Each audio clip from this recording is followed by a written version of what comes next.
حضرت جابر کا واقعہ آپ نے سنا کہ حضرت جابر نے حضور علیہ السلام کو دعوت دی گھر پر. کب پتہ ہے؟ جنگ خندق کا موقع تھا.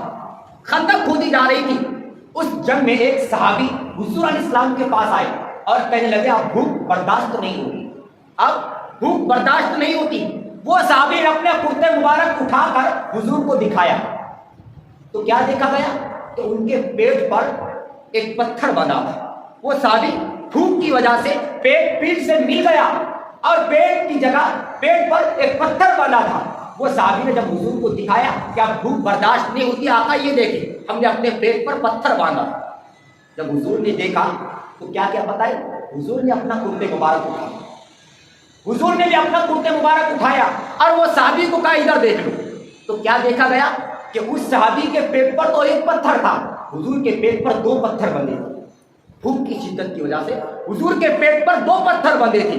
یہ منظر حضرت جابر نے دیکھا اور دیکھ کر اپنی بیوی کے پاس چلے گئے اپنے گھر اور بیوی سے کہا کہ آج غضب ہو گئے، آج غضب ہو گیا. کیا ہوا؟ کہا میں نے آج حضور کو دیکھا ان کے پیٹ پر 2 پتھر بندھے ہیں. بھوک کی وجہ سے پیٹ سے مل چکا ہے اور 2 پتھر ان کے پیٹ پر بندھے ہیں. کیا ہم حضور کو دعوت دیں گے؟ کیا کوئی انتظام گھر کے اندر ہے؟ تو ان کی بیوی نے کہا حضرت جابر کہ دیکھو آدھا کلو جو ہمارے پاس اس وقت موجود ہے اور ایک بکری کا بچہ ہمارے پاس ہے. ہم بکری کے بچے کو ذبح کریں گے اور آدھا کلو جو پیس کر لائیں گے اور اسی کی دعوت حضور کو دیں گے. آپ جانتے آدھا کلو جو میں صرف ایک شخص پیٹ بھر کے کھانا کھا سکتا ہے. بھرپور کھانا پیٹ بھر کے صرف ایک ہی شخص کھا سکتا ہے. حضرت جابر سے بیوی نے کہا سنو حضور کے کان میں دعوت دینا، حضور کے کان میں کہنا کہ آج تمہیں میرے گھر دعوت ہے. حضور کے کان میں کہنا. حضرت جابر نے حضور کے کان میں کہا آقا آج تمہیں میرے گھر دعوت ہے. ہم پیٹ بھر حضور علیہ السلام کو کھانا کھلائیں. آپ جانتے ہیں جب حضرت جابر نے حضور کے کان میں کہا آقا آج آپ کو میرے گھر دعوت ہے، کان میں کہنے کا حکم تھا نا. بیوی نے کہا تھا کان میں کہو. کیوں؟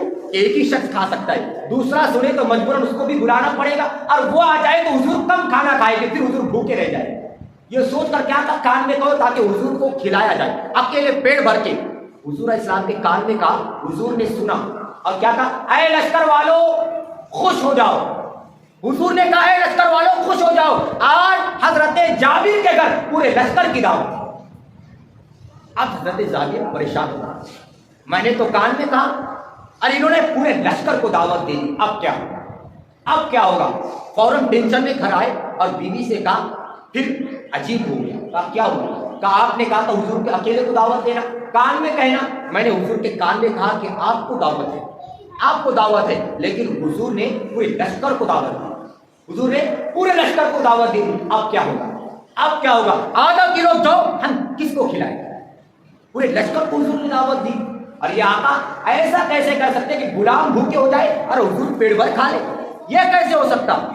یہ تو ہمارے نبی تھی، پورے لشکر کو دعوت دی. حضرت جابر ٹینشن میں ہے. تو بیوی نے کہا ٹینشن کی بات نہیں، ہم کیوں فکر کریں؟ ہماری ذمہ داری نہیں لشکر کو کھلانا. ہم نے دعوت کس کو دی؟ حضور کو. حضور کو کھلانا ہماری ذمہ داری اور پورے لشکر کو دعوت دی حضور نے، تو پورے لشکر کو کھلانا یہ حضور کی ذمہ داری. پورے لشکر کو کھلانا حضور کی ذمہ داری. اس کے بارے میں ہم کو فکر کرنے کی ضرورت نہیں. اب انتظام چالو ہوا، تیاری ہو رہی. حضرت جابر نے ایک بکرے کا بچہ جو ان کے پاس تھا اس بچے کو ذبح کیا. حضرت جابر کے 2 بیٹے یہ منظر دیکھ رہے تھے. بچے کو ذبح کرتا ہوا جو منظر ہوتا ہے نا ذبح کرنے کا، چاقو سے چھری سے، وہ منظر حضرت جابر کے دونوں بچے دیکھ رہے تھے. ایسے ہوتا ہے نا بقرعید کے ایام میں ہم ذبح کرتے تو چھوٹے چھوٹے بچے دیکھنے کے لیے آتے اور کبھی کبھار ایسا ہوتا ہے پھر بقرعید کے بعد یہ چھوٹے سے بچے کبھی ویسے لکڑی کو ذبح کرتے، کبھی مٹی کا بنا کے اس کو ذبح کرتے. یہ منظر دیکھنے کے بعد تو حضرت جابر کے بچوں نے یہ منظر دیکھا کہ ذبح کر رہے بکری کے بچے کو. اب انہوں نے ذبح کیا اور چلے گئے. حضرت جابر کے دونوں بچے وہ منظر دیکھنے کے بعد بھی ٹیرس پر موجود تھے. ایک بھائی نے دوسرے بھائی کو زمین پہ گرایا چھت پہ اور وہی چھری اٹھا کر دوسرے بھائی کا گلا کاٹ دیا. اب جیسے ہی گلا کاٹا تو وہ بھائی مر گیا. اب یہ ہیبت میں آ گیا، ڈر کے اس نے چھت سے چھلانگ لگائی، یہ بھی مر گیا. حضرت جابر کے دونوں بچے انتقال کر گئے. ابھی دعوت باقی ہے، ابھی کھانا بننا باقی ہے، اور دو دو لاشیں گھر میں موجود ہیں۔ حضرت جابر نے بیوی سے کہا دیکھو دو دو لاشیں گھر میں ہیں، بچے مر چکے ہیں، بچوں کو دفن بھی کرنا ہے اور کفن بھی دینا ہے۔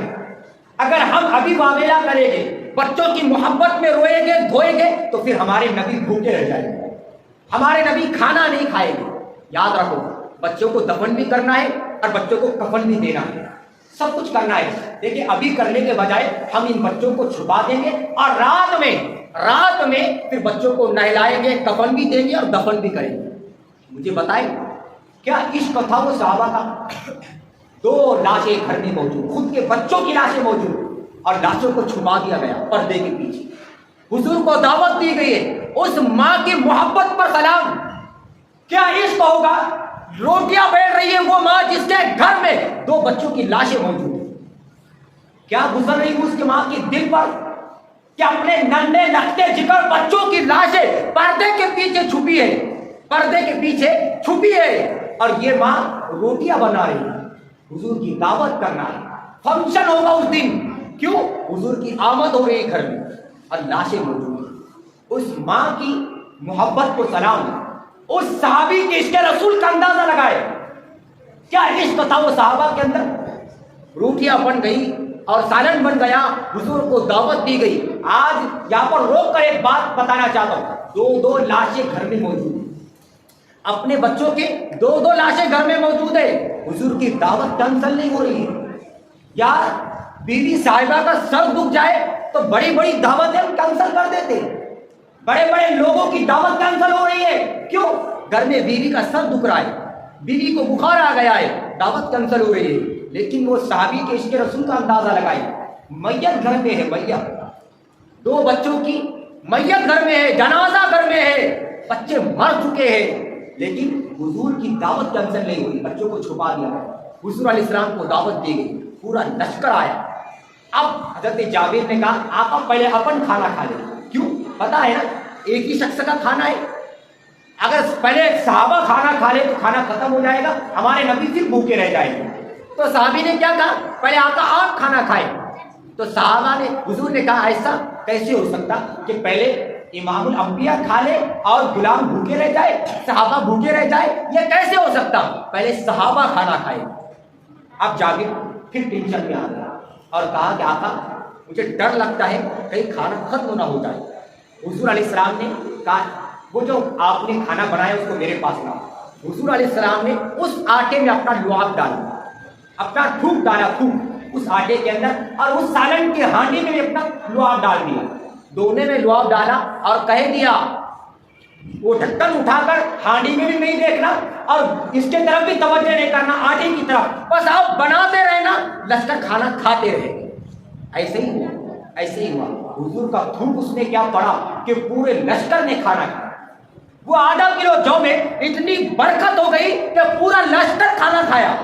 اب حضور نے کہا چلو ہماری باری۔ اب حضور علیہ السلام دسترخوان پر بیٹھے، حضرت جابر بھی دسترخوان پر بیٹھے، دونوں دسترخوان پر بیٹھے۔ حضور سے حضرت جابر نے کہا آقا شروع کیجیے۔ کیا کہا؟ آقا شروع کیجیے۔ تو حضور نے کہا جابر آپ کے دو بچے بھی تو ہیں۔ حضور نے کیا کہا جابر سے؟ جابر آپ کے دو بچے بھی تو ہیں، ان کو بلائیے ساتھ میں کھائیں۔ اب تک جو چھپایا تھا اب پھر ٹینشن میں آ گئی۔ اگر اب بتا دوں کہ بچے مر چکے ہیں، انتقال کر گئے اور ان کی لاشیں ہم نے چھپا دی تو پھر ہمارے نبی کھانا نہیں کھائے، ٹینشن آ گیا۔ اب کیا ہوگا؟ تو کہا کہ جھوٹ بھی بول نہیں سکتے تھے، جس سے خدا کی ذات نہ چھپے ان سے یہ معاملہ کیا چھپے گا، جھوٹ بھی بول نہیں سکتے تھے۔ کہا کہ بچے سو رہے، شاید بات نکل جائے کیونکہ بچے تو سو رہے۔ اب وہ کس انداز میں سو رہے وہ ڈیٹیل میں کیا بتانا، بس اتنا کہہ دیا بچے سو رہے۔ اب جب بچے سو رہے کہا تو انہوں نے یہ سوچا جب میں کہہ دوں گا تو حضور کھانا شروع کر دیں گے، لیکن حضور نے کیا کہا؟ حضور نے بچوں کو اٹھا کر لایا۔ اب صبر کا پیمانہ ٹوٹ گیا، اب صبر کا پیمانہ ٹوٹ گیا، کیونکہ بچے ایسے نیند سو رہے جس کو یہ اٹھا نہیں سکتے، نہیں اٹھا سکتے۔ اب حضرت جابر نے کہا آقا بچے ایسے نیند سو رہے جس کو جابر کو نہیں اٹھا سکتا، آپ چاہے تو آپ اٹھا سکتے، کیونکہ عقیدہ تھا نا، اگر میرے نبی کہہ دے تو بچے اٹھ جائیں گے، یہ حضرت جابر عقیدہ دے رہے ہیں. تو آپ حضور علیہ السلام نے کہا کیا پتہ ہے؟ اے جابر کے بچوں ادھر آ جاؤ، میں تمہارا دسترخوان پر انتظار کر رہا ہوں. جو لاش کی شکل میں پردے کے پیچھے مرے ہوئے 2 بچے جابر کے تھے، حضور کی آواز سنتے ہی وہ 2 بچے دوڑتے ہوئے دسترخوان پر آ گئے اور ساتھ میں بیٹھ کر کھانا تناول کیا، کھانا کھایا. اس گھر میں غم کیسا ہو سکتا جس گھر میں نبی کی آمد ہو جائے؟ ہمارا ایمان اور عقیدہ ہے اگر نبی کا نام بھی لے لے تو مصیبت ختم ہو جاتی ہے. جب نام محمد پر مصیبت ٹل سکتی ہے تو ذات محمد پر اس گھر میں مصیبت کیسے ہوگی؟ اس گھر میں غم کا ماحول کیسا ہوگا؟ جس گھر میں حضور کی آمد ہو وہاں رونا دھونا کیسے ہوگا؟ وہ مرے ہوئے بچے واپس آ گئے اور ساتھ میں بیٹھ کر کھانا کھایا. آخر میں جب حضور بھی کھانا کھا چکے تو آقا نے حضرت جابر سے کہا وہ بکری کے بچے کے ہڈیاں جو موجود ہے، جس کا گوشت کھا لیا گیا، وہ ہڈیاں سب ایک جگہ جمع کیا گیا حضور کے سامنے. حضور نے ہڈیوں کی طرف دیکھا اور کہا قم باذن اللہ. ہڈیوں کی طرف دیکھ کر حضور نے فرمایا قم باذن اللہ، اللہ کے حکم سے اٹھ جا. تو جو بکری کو بچے کو ذبح کیا گیا تھا وہ ہڈیاں رہ گئی تھی. حضور کے اس جملے سے پھر وہ بکری کا بچہ کھڑا ہو گیا. آپ اندازہ کریں کیا عشق رسول تھا کہ مرے ہوئے بچے بھی مل گئے اور جس بکری کے بچے کو ذبح کیا گیا تھا وہ بکری کا بچہ بھی مل گیا. وہ عشق آج ہمارے اندر نہیں.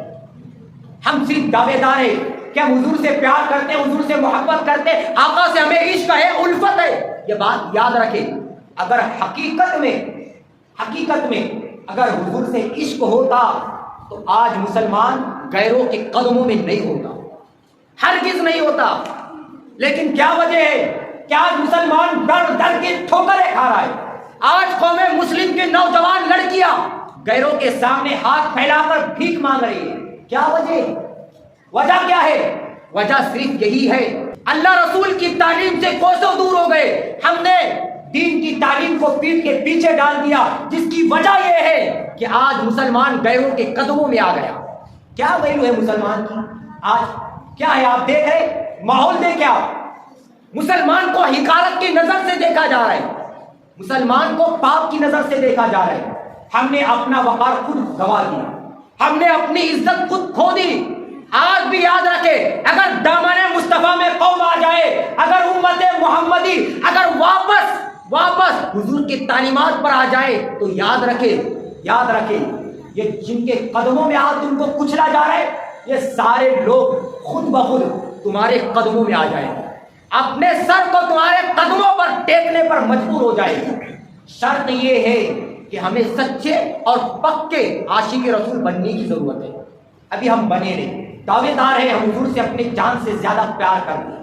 دعویٰ ہے نا، جان سے زیادہ حضور سے پیار کرتے ہیں. میں آپ سے پوچھنا چاہتا اگر جان سے زیادہ حضور سے پیار کرتے، آدھا کلو کی کمبل سردی کے موسم میں فجر کی نماز کے وقت میں اپنی جسم سے کیوں نہیں ہٹ پا رہی؟ کیوں نہیں ہٹ رہی؟ آپ کو موسم سے پیار ہے، نیند سے پیار ہے، یا پھر حضور سے پیار ہے؟ کیا وجہ ہے؟